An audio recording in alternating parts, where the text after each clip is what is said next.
Whatever is born will also die. Whatever begins will also end. Only that which is not be death.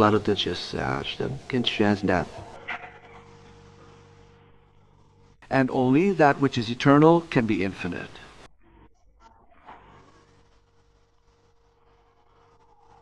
Light is born and then fades. Darkness is eternal. Perhaps you have never thought of it this way. The sun rises, the truth fades. The lamp burns, the wick fades. It goes out. Even when the lamp was not lit, there was darkness. When the lamp was, we could not see the darkness. The lamp went out, darkness in its place. Is not the hair of darkness? And darkness never extinguishes, and darkness never ends.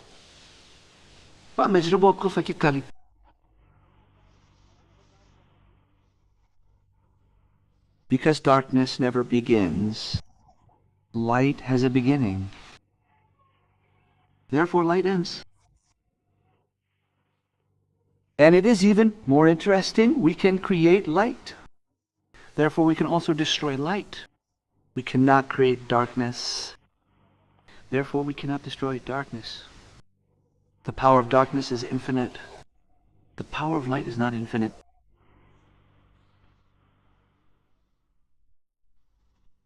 Last says that the spirit of the valley is immortal. The valley spirit dies not. No, the spirit of the valley never dies. It remains the same. It remains as it is. What is the soul of a valley?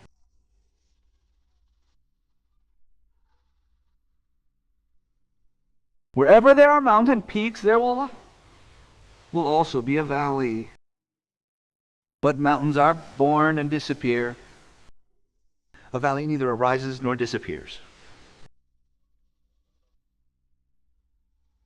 Valley means negative, that which is negative, darkness. Mountain means positive, positive.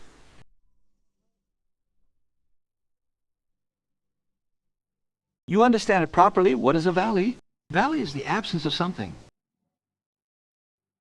Mountain is the feeling of something, the existence of something. The existence of something, the existence of something. Darkness is absence. Absence. OSHO. If I am in this room, I can be taken out. When I am not in this room, my absence will be in this room. You cannot take it out. There is no way to touch absence. If I am alive, I can be murdered. But if I die, nothing can be done with my death. Nothing can be done with what is not there. Something can be done with what is there. Therefore, we cannot create or destroy darkness. The spirit of the valley is Lao's technical term. The well is spirit. What is the spirit of the valley? The valley doesn't exist. It appears between two mountains. The mountains disappear, but the valley remains. The valley doesn't go anywhere, but it becomes invisible when the mountain disappears. When two mountains stand together, the valley becomes visible again. Darkness doesn't go anywhere. When you light a lamp, it simply disappears. It becomes invisible because of the light. The light disappears, darkness remains in its place. Perhaps the darkness doesn't even know that the light burned and disappeared in between.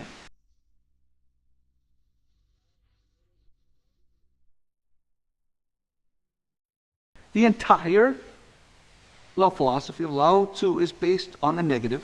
But I go to the top. It is based on the negative. It is based on the void.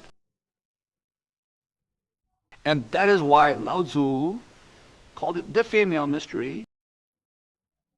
We call it the level mystery. It is important to understand this, and we need to delve deeper into it because it is the fundamental foundation of Lao Tantra. Read the Talmud.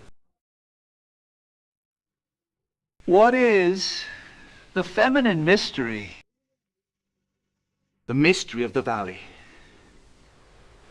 The mystery of woman, the mystery of darkness. And the mystery of woman is very deep in existence. Therefore, the world's oldest religions did not consider God to be male, but rather female. And their understanding was deeper than those who consider God to be a father. But the influence of men became overwhelming, and then we began to replace God with men. But replacing God with God is a very new concept. God the help is very old. In fact, only Father is new. Mother is old. Father has been around for no more than 5,000 years. Father is older than uncle or uncle. Even the word uncle is older than father. There is no trace of a father in animals or birds, but mother is definitely there. Therefore, the institution of fatherhood is a human invention. It is not very old, not more than 5,000 years old. But once we created a father in humans, we quickly hurried to remove woman from the throne of God and replace man with him. And then those religions that replace God with Father lost the clues to the feminine mystery. All the secrets of that feminine mystery have been lost. Loss is talking about a time when there was no concept of God the Father in the world. And this is something worth pondering in many ways. You have to look at it from many angles to grasp it. A child is born. The father is a mere accident in the child's birth. He doesn't play a significant role. And now scientists say that it will be possible to do without the father. He won't be needed for long.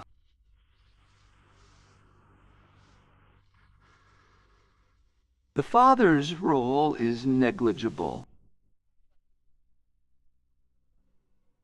Birth comes from the mother. So the key and secret to creating life is hidden in the mother's body.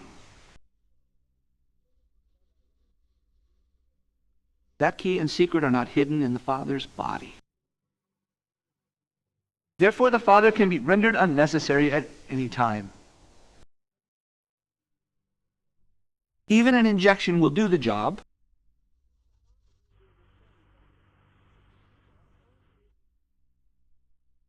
And if I want to father a child 10,000 years from now, I can. But if a mother decides today, she won't be able to become a mother 10,000 years from now. Because the mother's presence will still be necessary. My presence is not necessary. My sperm can be preserved. It can be deep frozen. After 10,000 years, it can become the germ of birth in any woman through an injection. My existence is not necessary. That is why postnatal children will be born very soon. Father has been dead for 10,000 years. His child can be born at any time. Because nature was not taking the father's work very deeply. The deep work was the mother's. The creative work was always the mother's. Psychologists say that this is why women are unable to perform any creative work in the world. Because they perform such a great creative work that there is no need to find any other substitute, giving birth to a living child. But men have created many things in the world. Women did not create them. Men paint, sculpt, make scientific discoveries, write songs, and compose music. You will be surprised to know that women cook all over the world, but it is always men who search for good food. Men invent new foods, and no major hotel or emperor in the world is willing to employ female chefs. Men have to be the chefs. Whether a painting is created, if a poem is born, a novel is written, or a new statue is sculpted, it's all done by men. What's the matter? Psychologists say that men experience jealousy and even in front of women. They too want to create something that can stand in front of women, and they can say, we created something, one E. And women don't create anything because they create something so great that they no longer have any desire to create. And if a woman becomes a mother, no matter how beautiful a painting she paints, it will always be dull and lifeless in front of her son or daughter. Therefore, barren women definitely strive to emulate men.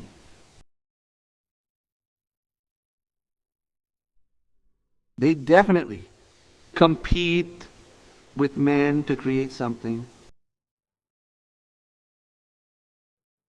But if a woman truly becomes a mother, her life is fulfilled to the deepest depths.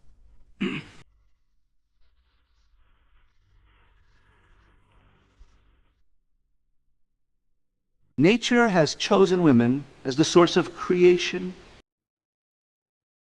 We must understand what Laos calls the feminine mystery within a woman's body. Only then will we be able to grasp the feminine mystery within existence. Our difficulty is compounded because all attempts to understand life have been made by men, and all philosophies have been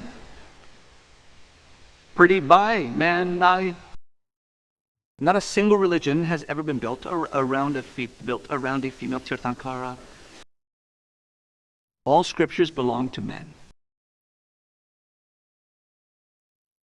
Therefore, Laos found it difficult to find a partner because he extolled the feminine mystery.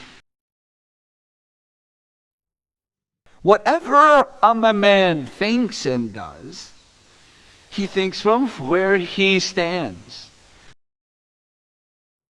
And a man can never understand a woman. Therefore, a man constantly feels that a woman is incomprehensible. Something is missing. What is it that is missing? Certainly man and woman live together. A man is born of a woman. He lives with a woman. He loves her. He spends his entire life with her. Yet what is it within a woman that remains unknown and unfamiliar to a man?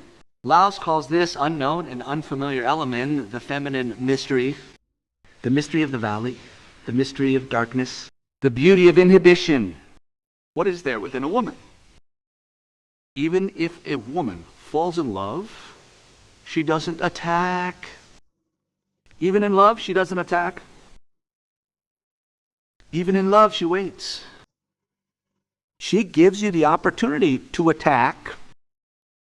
You will never be able to say to a woman, you entangled me in love, that you entangled me. It being marriage, women do.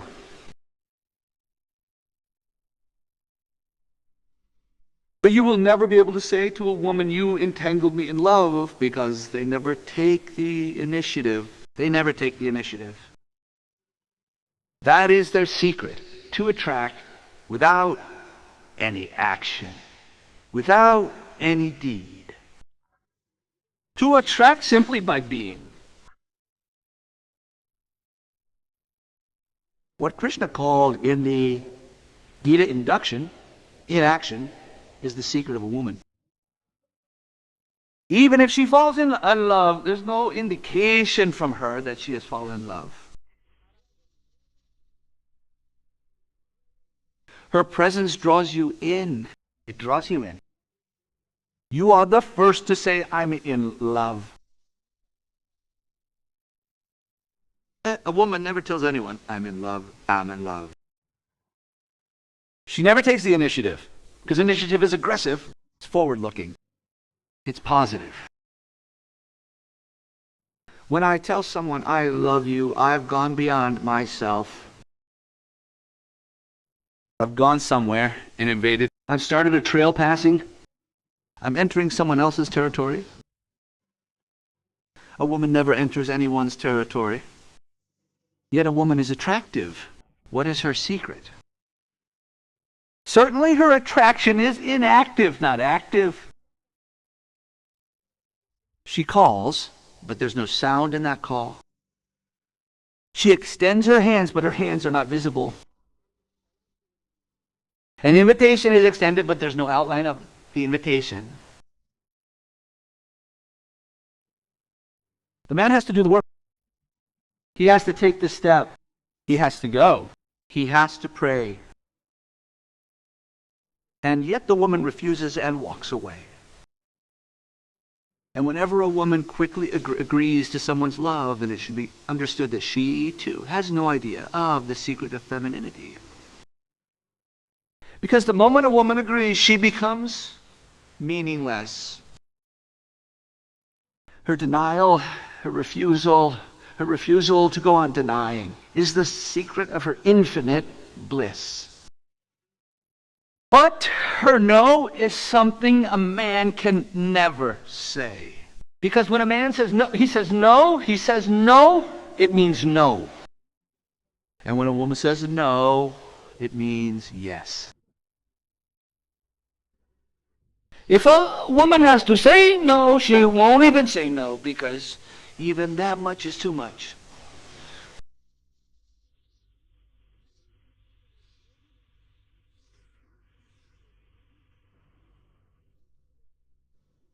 Mullah Nasruddin has fallen in love with a young woman. He comes home very upset and tells his father. He is worried and sad. So his father asks, "Why are you so worried, Nasruddin?" Nasruddin said, "I am in great trouble. The woman I have been pursuing for 9 months has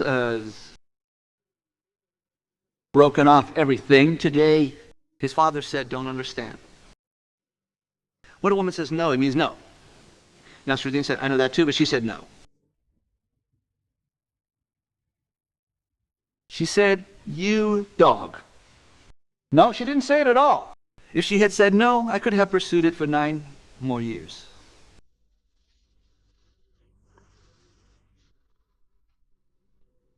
She hasn't even said no. Even that much space has not been left. When a woman says yes, she is speaking a man's language. Therefore, a yes from a woman's mouth seems very small, shallow, and in a deep sense, immoral. Even that much is an attack. The whole mystery and secret of a woman lies in this. She says no and invites. She doesn't invite, and the invitation is sent. A woman never makes any commitment on her own. The man makes all the commitments. All the commitments are the man's. And no man should be under the illusion that a woman has done nothing. A woman has done a lot, but her way of doing things is negative. It is like a valley. It is like darkness. Negation is her strategy. Moving away is an invitation to come closer. Her attempt to escape is a call. This is the feminine mystery. And if we delve deeper into it, many things will come to mind. A woman is also negative from the perspective of sex. She is passive. That is why no woman in this world can be accused of rape. No woman has raped anyone in millions of years.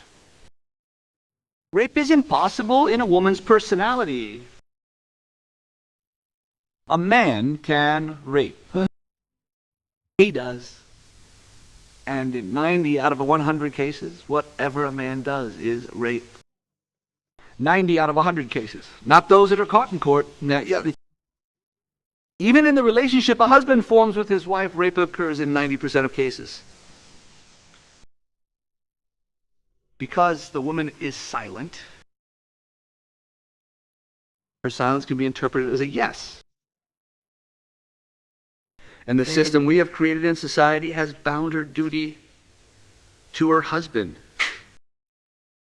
If the husband asks for love, she silently gives it.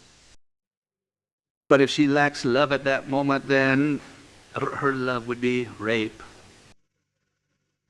But a man can rape because a man's entire personality is aggressive, ha'oshiv. An aggressor.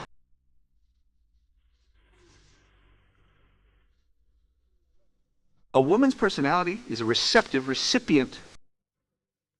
Nature has designed not only her personality, but also her body in such a way that a woman's body is only a recipient.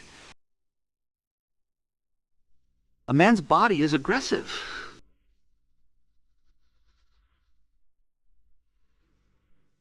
But creation happens from a woman.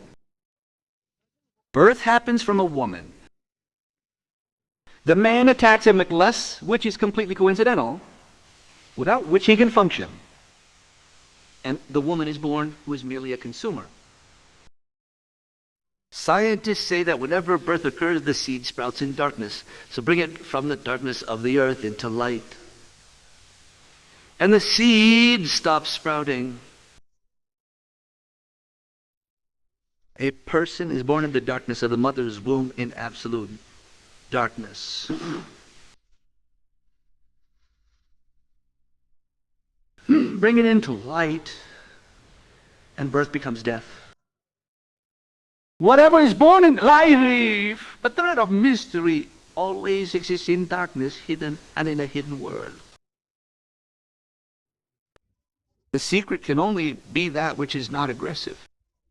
The aggressive can never be secret.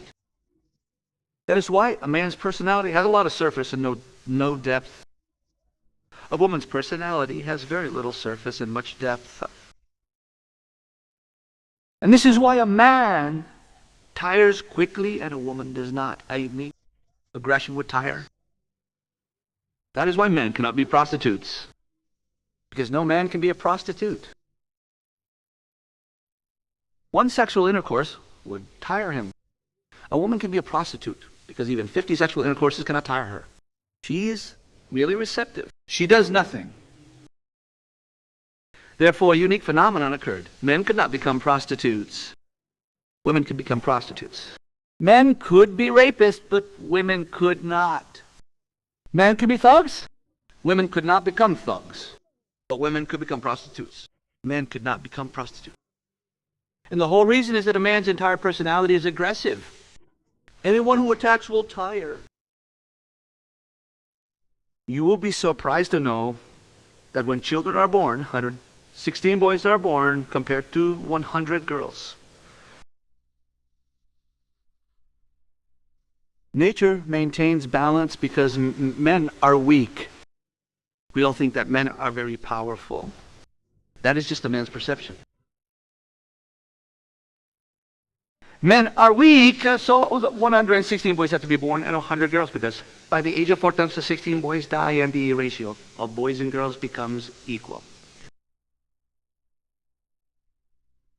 Nature has to create 16 extra boys because it's known that 16 out of 100 boys will die before they reach 14. The average lifespan of women is 5 years longer than that of men. If men live 70 years, women live 75 years. And the amount of physical exertion women exert on their bodies, because giving birth to a child is more than the effort required to deliver an atom bomb.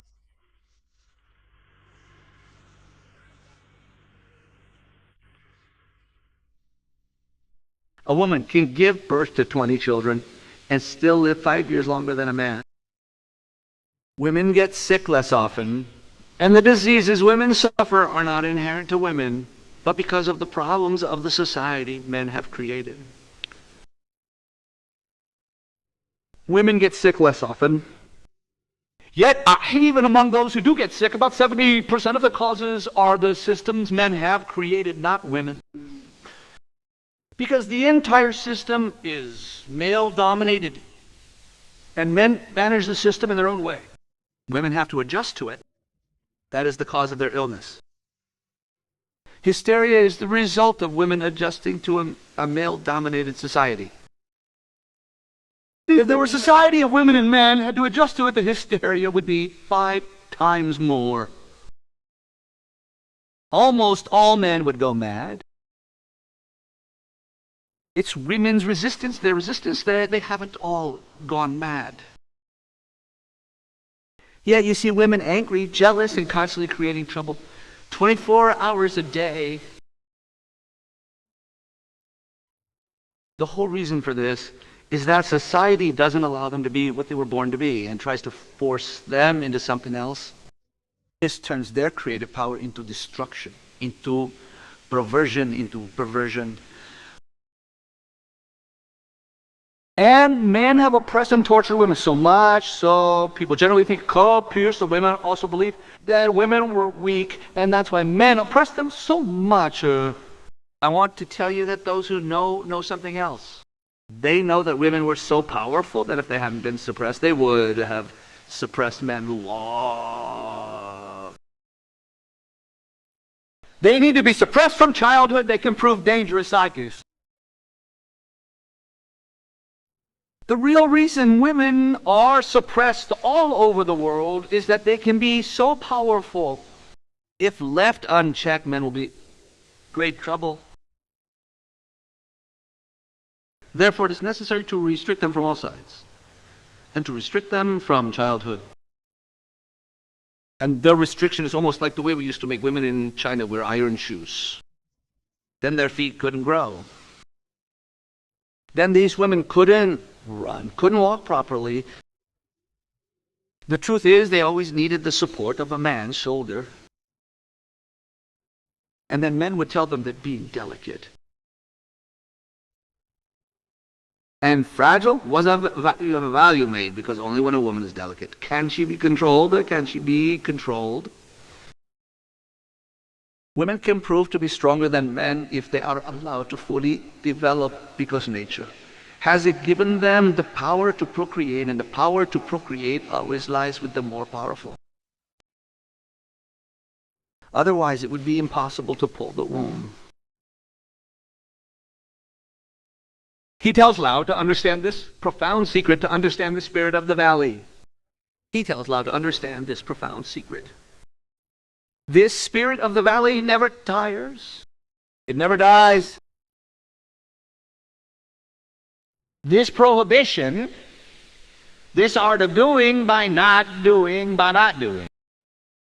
this attack without aggression, this secret of inviting, without being invited, Mahan, be understood, precisely because only by understanding this secret can one attain the ultimate truth of life.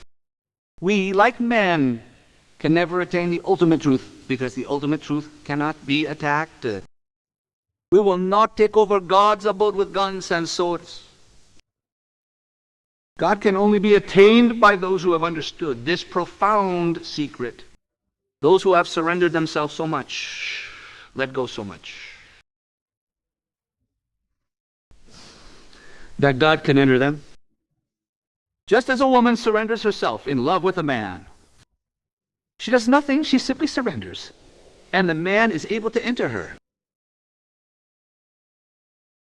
A very unique thing that has begun to occur to me in the last 10 years is that the real woman has been lost to the world. And the woman who exists is completely pseudo. She was created by man. She is completely artificial. What we know today as a woman is nothing more than a doll created by man. She is not a natural woman as she should be.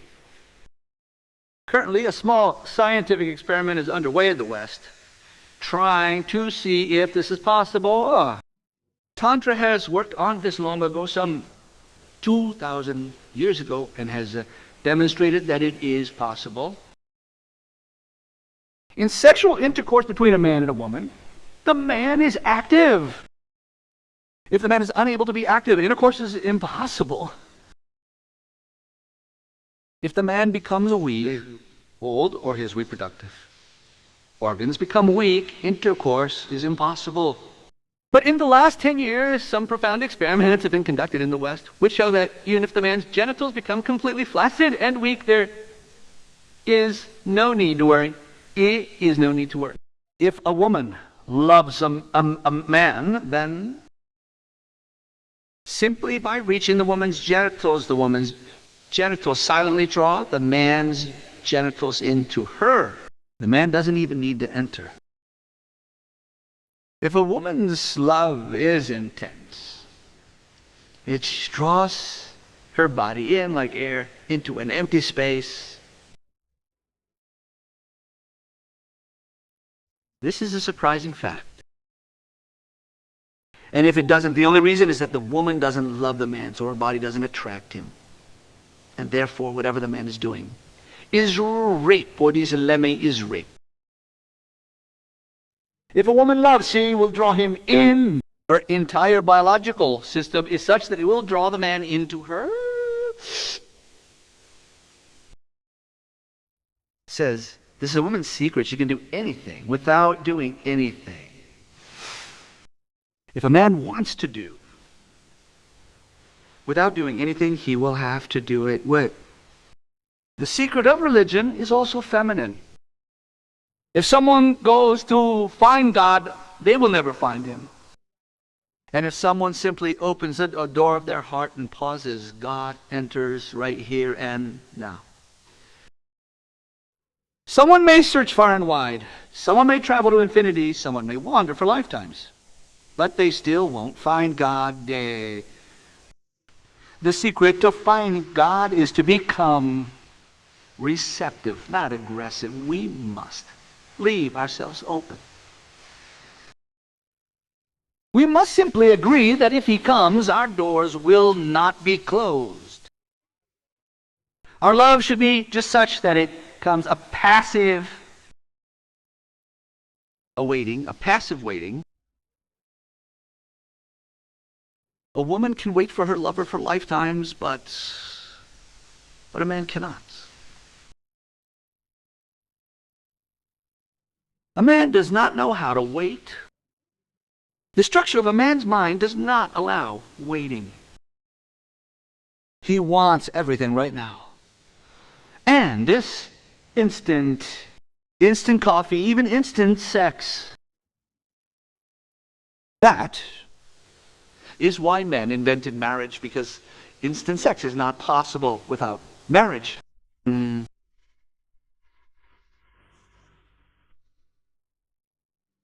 A man cannot wait at all. He is impatient, anxious, stressed. But a woman can wait. She can wait endlessly. Therefore, when Hindus in this country did not make a system for keeping men widows and made a system for keeping women widows, it was not just a reflection on women. It was also an understanding of the essence of women's waiting.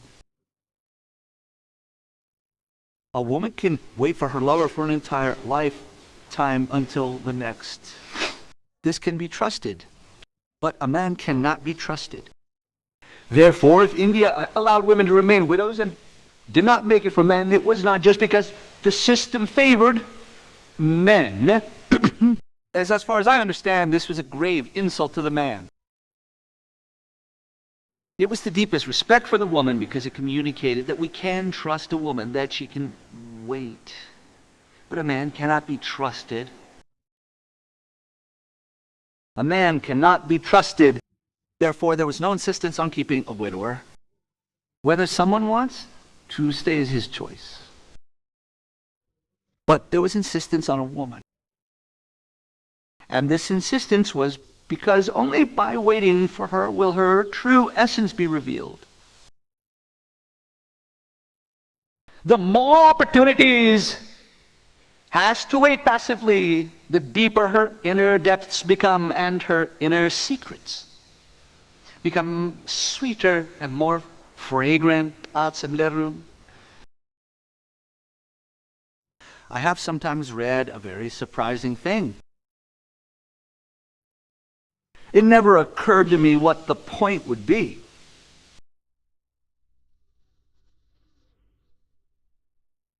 people confess their sins to Catholic priests. They confess. Many Catholic priests have experienced that. When women confess their sins to them, they are by nature human beings, and priests are only by... The biggest evil that Christianity has given the world is these trained priests. No one can be a trained priest. There can be trained doctors. There can be trained lawyers. But no one can be a trained priest. Just like a trained poet cannot be a poet. And if you teach poetry and train them and give them a certificate, saying that this person is trained in poetry, they will only rhyme. Poetry cannot be born from them. Priesthood is also an innate ability. It is the result of practice. No one can train them. But Christianity has trained them. They are trained priests. They have degrees. Some of them have a DD, Doctor of Divinity. There is no such thing as a Doctor of Divinity. Because divinity determined by a certificate cannot be din. What kind of divinity can it be if it is determined by a school certificate? So when women confess their sins to a priest, the confession becomes very tempting. Naturally, when a woman confesses her sins and does so in private, it causes great unease for the priest. The woman becomes lighter while the priest becomes heavier. But a statement by Catholic priests has always puzzled me, that widows are more attractive and virile. I was deeply puzzled as to why. In fact, if a widow is truly a widow, her beauty is greatly enhanced. Because waiting deepens her feminine mystery.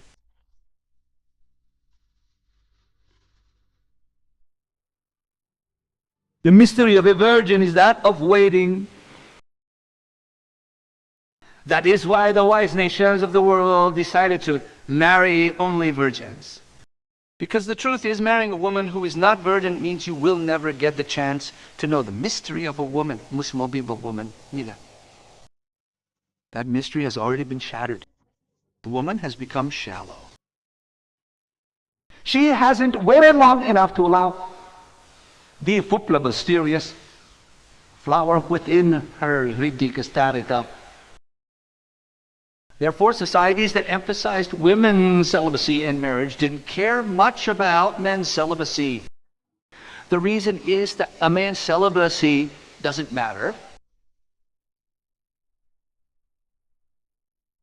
but a woman's celibacy does.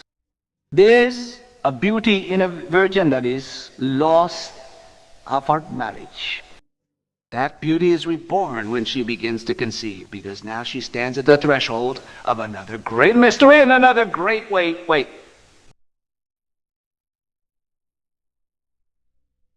Seeing her pregnant may worry her husband. And their worry is natural. For they face not just another weight, but another economic suspicious as well. But a mother becomes sweeter. In fact, as a mother's womb grows, her eyes deepen and new, tender elements emerge in her body.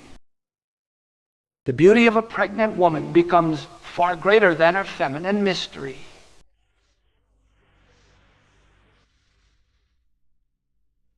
What could this mystery be? This passivity is the secret. Now, she doesn't have to do anything to become a mother. The son begins to grow in her womb. She simply has to wait. She doesn't have to do anything. In fact, she has to give up everything. She simply waits. As her son or daughter's womb begins to develop, she has to abandon all other tasks. She simply waits. She begins to dream. Therefore, if a woman gives up all her work near the birth of her child, she can see dreams that will provide information about her child's future. This is why the dreams of Mahavira, or Buddha's mother, became so valuable.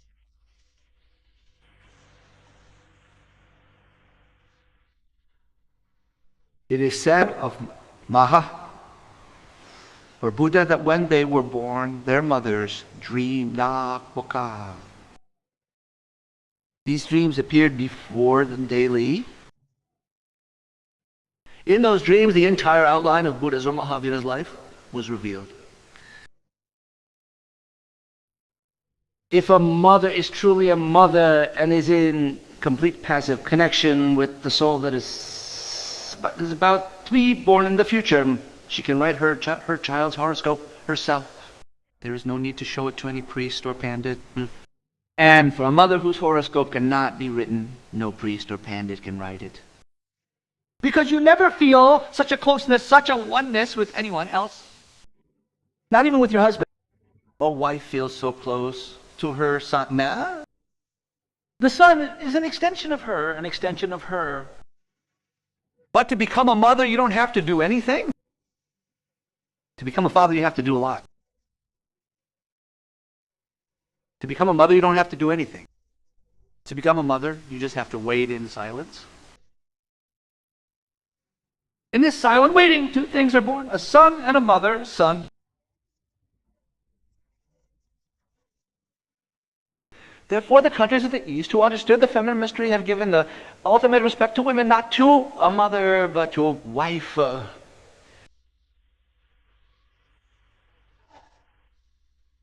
This is quite surprising. People used to ask me, you call sannyasi swamis, but why do you call sannyasi's mother Buddha when they are not yet married or have no children? In reality, motherhood is related to ultimate dignity. She reaches her highest dignity only in the moment of motherhood. Her peak experience is not being a wife. Not being a wife. Being a wife or a lover is only the beginning of the climb. Her peak experience, her ultimate peak, is being a mother. Therefore, Kaipilihi, in societies where women have decided that being a wife is their peak, women will be deeply unhappy because that is not their peak. Consider being a wife as their peak. Because a man reaches his peak when he is a husband. He does not reach his peak when he is a father. He reaches his peak when he is a lover. But a woman does not. This secret of a woman's motherhood, as Lao says, is like darkness. There are many other things to consider. When a man is born, when a child is born, he does not yet have sexual hormones. Pahi hadlan hini. They begin to develop later. His ovum begins to form later. But you will be surprised to know that when a girl is born, she is born with all her eggs. She is born with as many eggs as will be released each month during her menstrual cycle throughout her life. A woman is born complete. She has a full reserve of her eggs. Then each egg will be released in due course. But she carries all the eggs. Man is born incomplete. And because of this incompleteness, boys are restless while girls are calm. A boy is born with a restlessness. A girl is born with a restlessness. The beauty of a girl's body and personality is closely related to her peace. If a girl needs to be restless, measures must be taken. And if a boy needs to be calm, measures must be taken. Restlessness is natural. Biologists say the reason is that the egg from which a woman is born contains XX chromosomes, and both are identical. While the chromosome from which a man is born contains XY chromosomes, it contains one X and one Y. They are not identical. The elements in a woman are XX. Both are identical. That is why a woman is well built while a man cannot be well built. The beauty of curves in a woman's body is due to her balanced XX-like eggs. A man's body can't have that balance because the X-like elements aren't equal and make them all. There are 48 molecules that make up a woman's personality. They are complete. Or 47 that make up a man. And biologists say that the lack of that one molecule is what keeps a man running throughout his life. He keeps running from one shop to the other, from Earth to the other, to the moon. He yearns to find that one thing missing.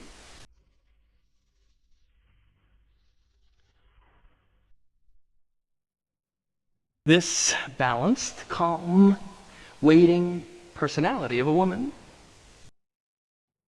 Lao tells her this is life's deepest secret.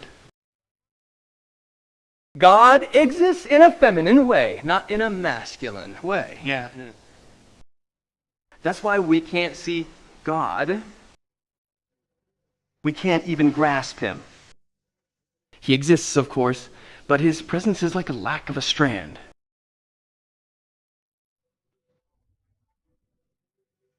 The more we try to grasp him, the more he eludes us. The more he recedes, the more difficult his search becomes. Existence is feminine. This means that whatever appears in existence is already hidden within existence. As I said, everything that is born in a woman is already hidden. She brings it all with her birth. There's no new addition to her.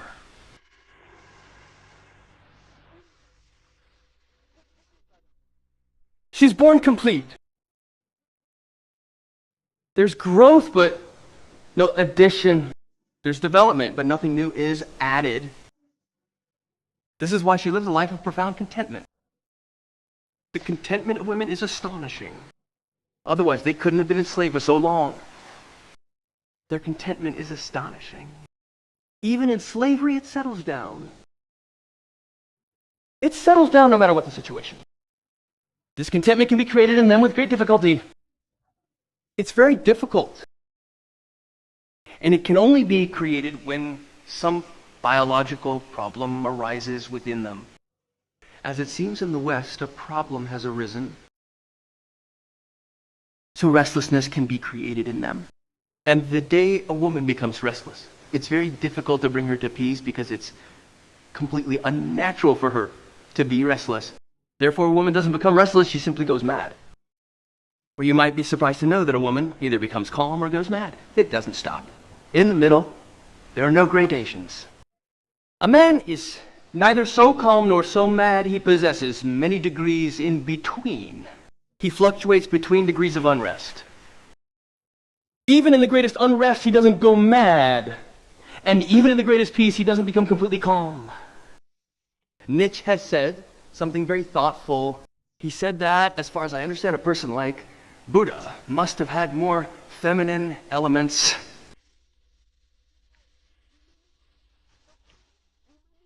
Nietzsche has called Buddha feminist.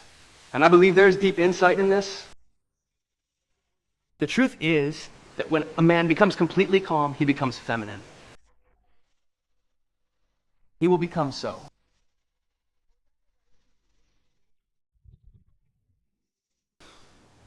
He will become so calm that the essential restlessness of man, the essential restlessness, the essential tension, the tension of man, will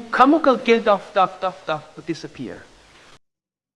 This is why in India we didn't symbolically create beards and mustaches for Krishna, Buddha, and Mahavira. It's not that they didn't exist.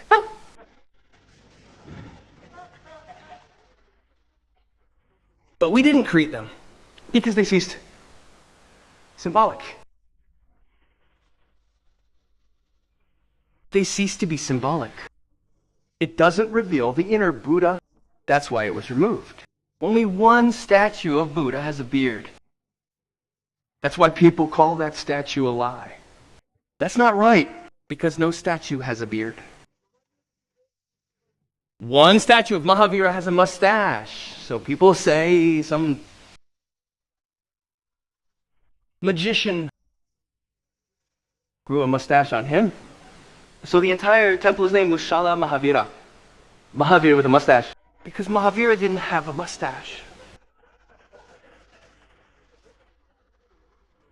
But Mahavira didn't have a mustache, nor did Buddha ever have a mustache. Such an incident can happen once in a while because some men lack beards due to hormonal imbalance.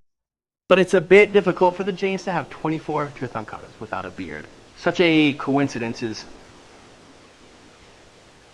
But it's symbolic. It's a sign that we've accepted that this person has now entered the feminine mystery.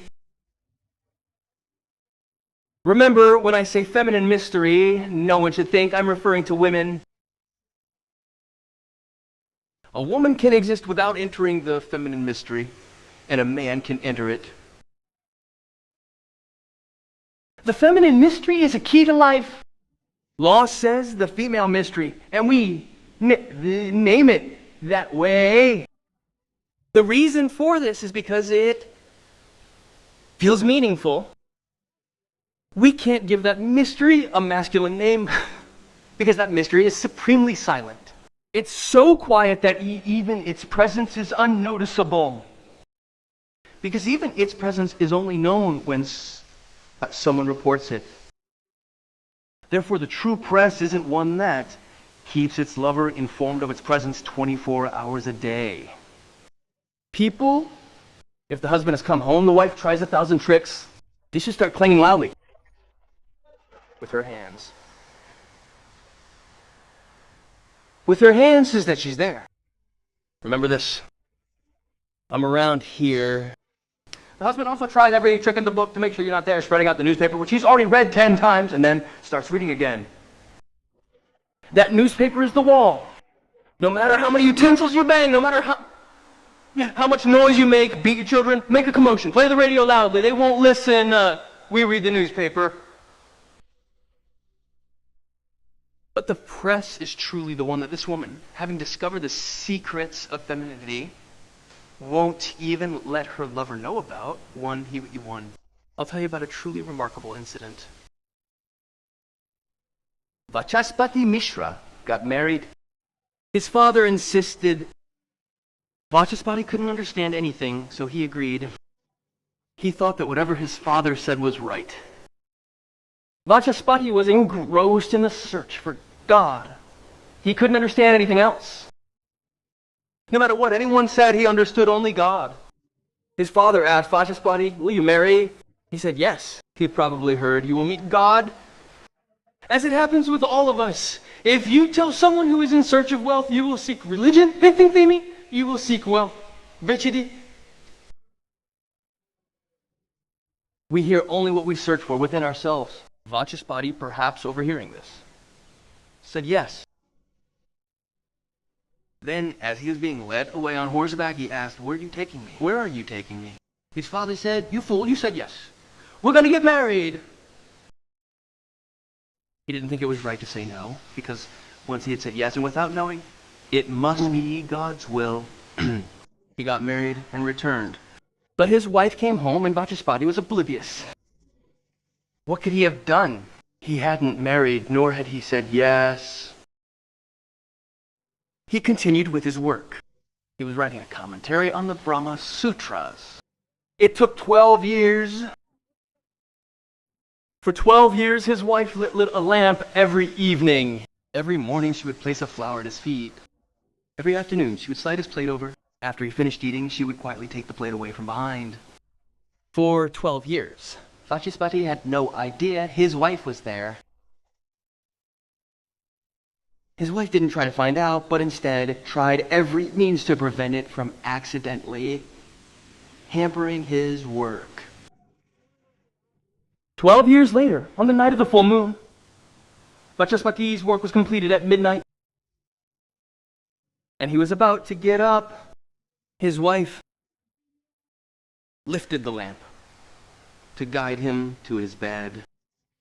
For the first time in 12 years, the story goes, Vachaspati looked at his wife's hand because for the first time in 12 years, his work had finished. Now his mind was free from any work. He looked at her hand, saw her bangles, heard the sound of the bangles, turned back and said, "Woman, who are you, alone at this midnight? Where have you come from? The door of the house is closed. Where do you need to go? Should I take you there?" His wife said, "You may have forgotten there was a lot of work. You were busy for 12 years. Remembering is impossible. If you remember, 12 years ago, you brought me home like your wife. Yilti Emma like your wife. I've been here." Vachaspati started crying. He said, "It's too late.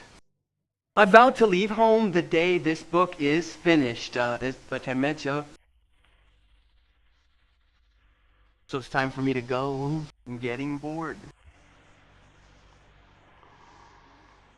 I'm leaving." "You fool! Why didn't you tell me earlier?" "You could have even hinted at something. Now it's too..." Seeing tears in Vasupada's eyes, his wife placed her head at his feet and said, "Oh, quod, all I could have gotten is in these tears. Now I don't want anything more. You can rest assured in the more good I have gotten than the tears in Vachasati's eyes for me."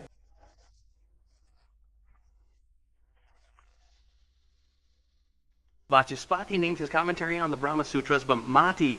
But it has nothing to do with the commentary, nothing to do with the Brahma Sutra. It's his wife's name.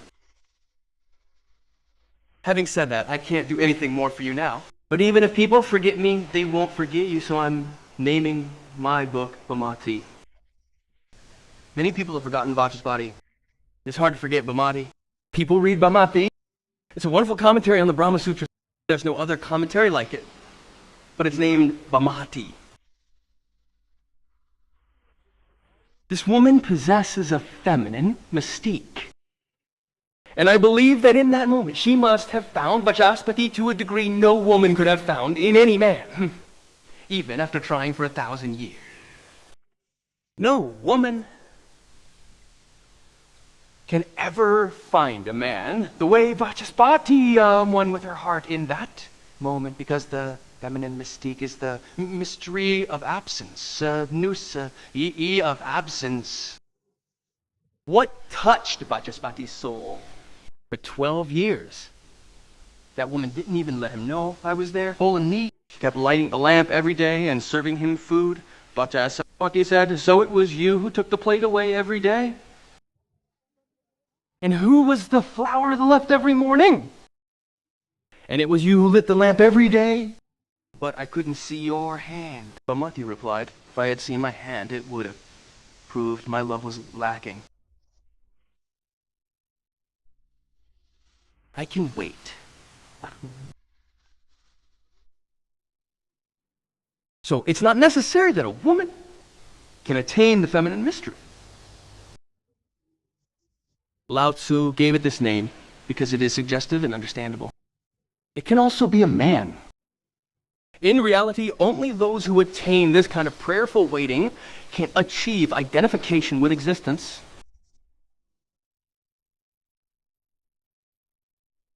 The door to this feminine mystery is the original source of heaven and earth.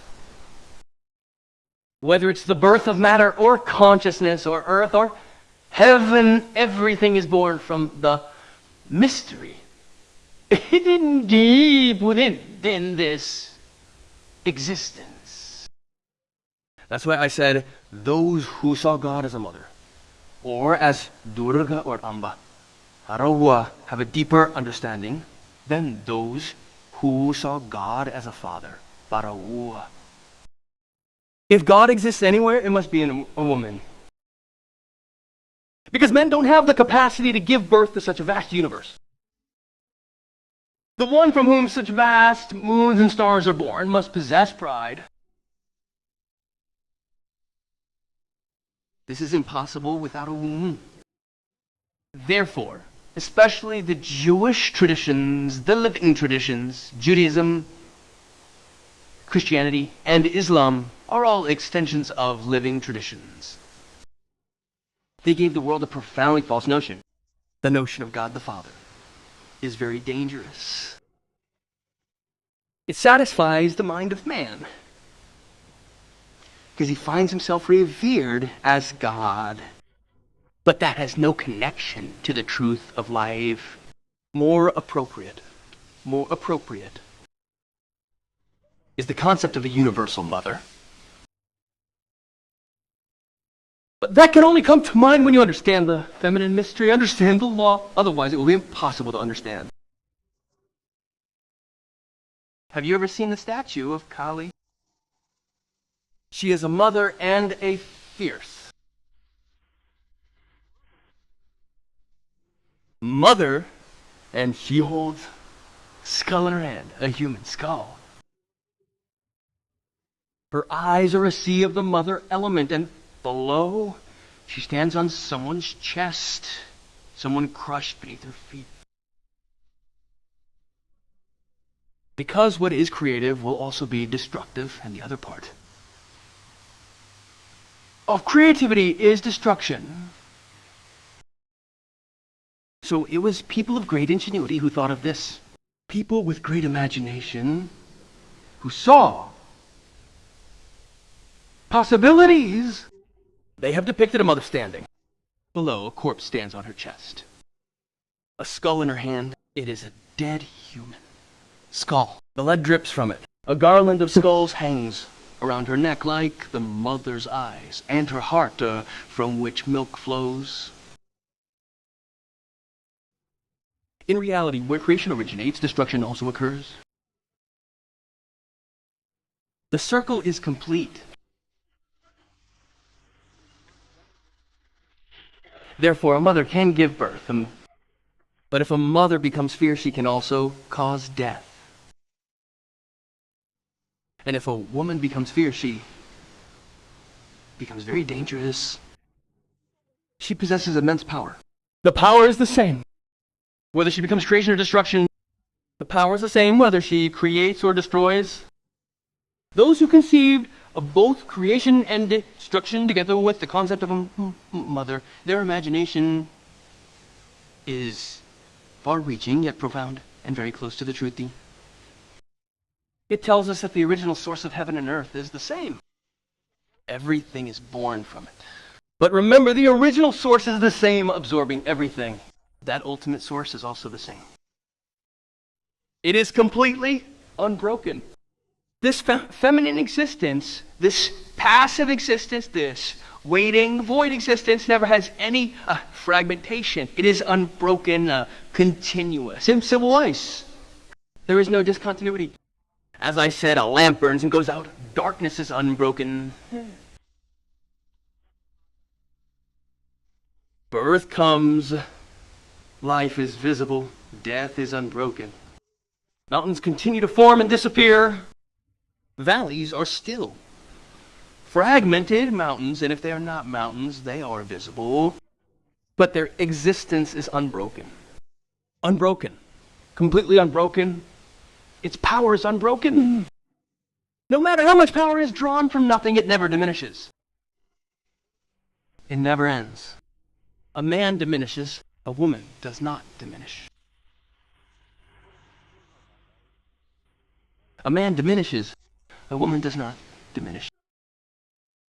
Even what we commonly call a woman is less diminished than a man. If a woman discovers the full secret of being a woman, she can remain established in her infinite beauty until her very end. It is very difficult for a man to remain so. A man comes and goes like a storm. If a woman receives her true motherhood, she can remain beautiful until her last moment.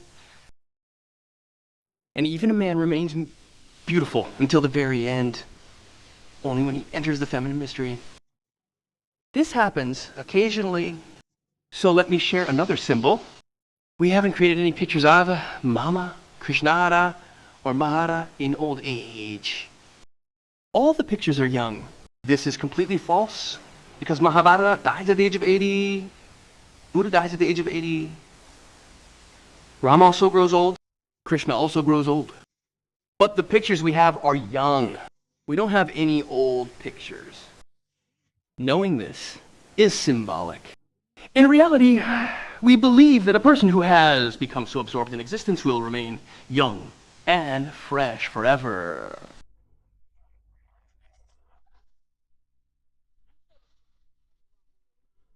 He has found the constant source of his youth within. Now he will remain in his power uninterrupted and unbroken. Use it. Lao tells him to use this unbroken power. Use the subtle mystery and its effortless service becomes available. You just need to know how to use it and you will get it. You just need to know how to use it and effortless service becomes available because this door of womanhood is already ready to give itself. You must agree to receive it. Use gently and without the touch of pain. Long and unbroken does its power remain. Use it with some decency, gently and with some decency and zakshancy. Remember, the more gentle you become, the more feminine you become, the more masculine you become. The more vulgar you become, the more vulgar you become. Therefore, if a man tries to be too vulgar, his masculine essence begins to diminish. Therefore, a very strange thing happens, as has happened in America today. Today, in America, the fear that a white man feels towards a black Negro is not just not economic. That fear is even more sexual. The white man has become so vulgar that he knows that if he has a sexual choice between a Negro and his wife, he will choose the Negro. Fear that has arisen is because the Negro appears to be more potentially sexual. He is vulgar. He is wild. There is a kind of attraction in a wild man. The wildness of a man becomes romantic, thrilling. A completely gentlemanly man becomes feminine. If a love story were to be made around Buddha, it would be very difficult.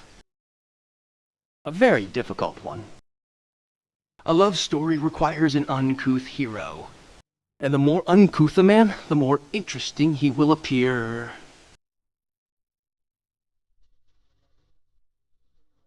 Therefore, if a Western a film director chooses an actor, he looks for hair on his chest or arms.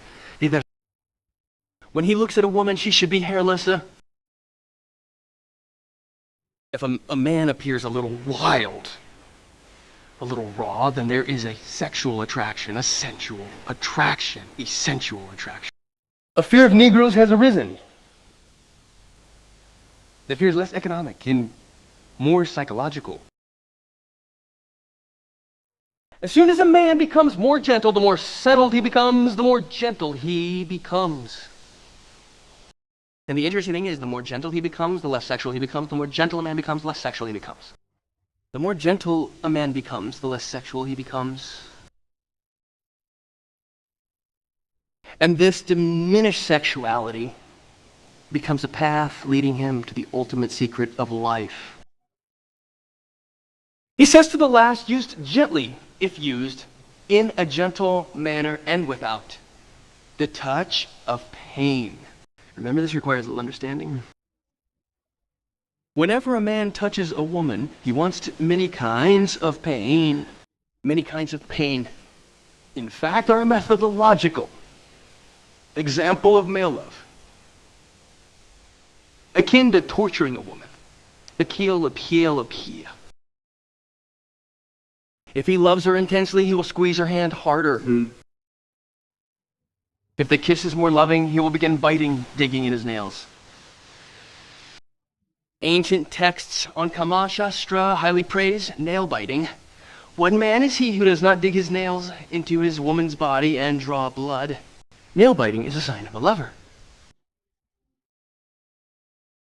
Furthermore, if a lover is very skilled, like Marcus de Sade, he carries a knife and fork when his nails don't work. Like, when making love, he uses his nails for a while, and then when they don't, he uses a knife and fork.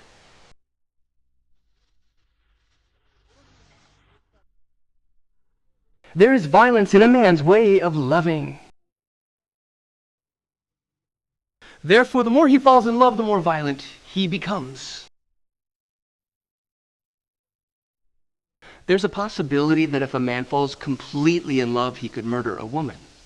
Such murders have occurred because of love. And the courts have been in great difficulty because there was no animosity involved in those murders. The cause was intense love. He was so filled with love that he was so overwhelmed with love that he strangled his beloved's neck without even realizing it. Lust tells us to be gentle. He says, use gently, referring to the ultimate truth. He says, behave with utmost gentleness and without the touch of pain, and not cause even the slightest pain to existence. Only then will you be able to understand the mystery of womanhood. Even if a woman loves a man, even if she places her hand on his shoulder, she does so in a way that it doesn't touch the shoulder. And that is the secret of womanhood. The less her hand touches, the more complete the love becomes. And when a woman squeezes a man's shoulder, she's signaling that she's withdrawn from the feminine realm and is imitating a man. She simply abandons herself, floating, surrendering to the man's love. She simply agrees, doing nothing.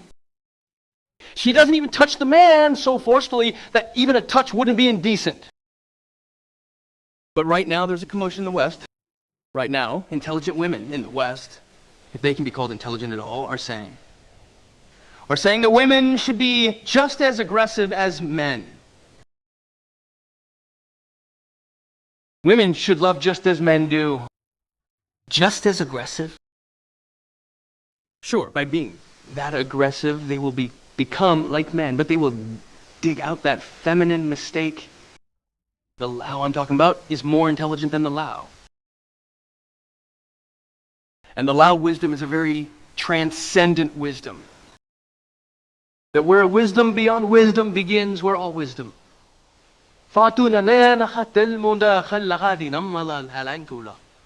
This applies to both men and women. In the end, let me tell you this much, that women should not go happily because there are few women among them.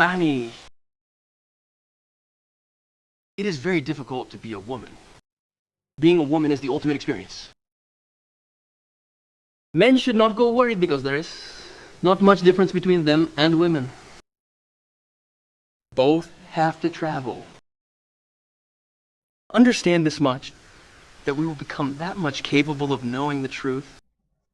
The more non-aggressive Nagas are, the more waiting and awaiting they are, the more passive.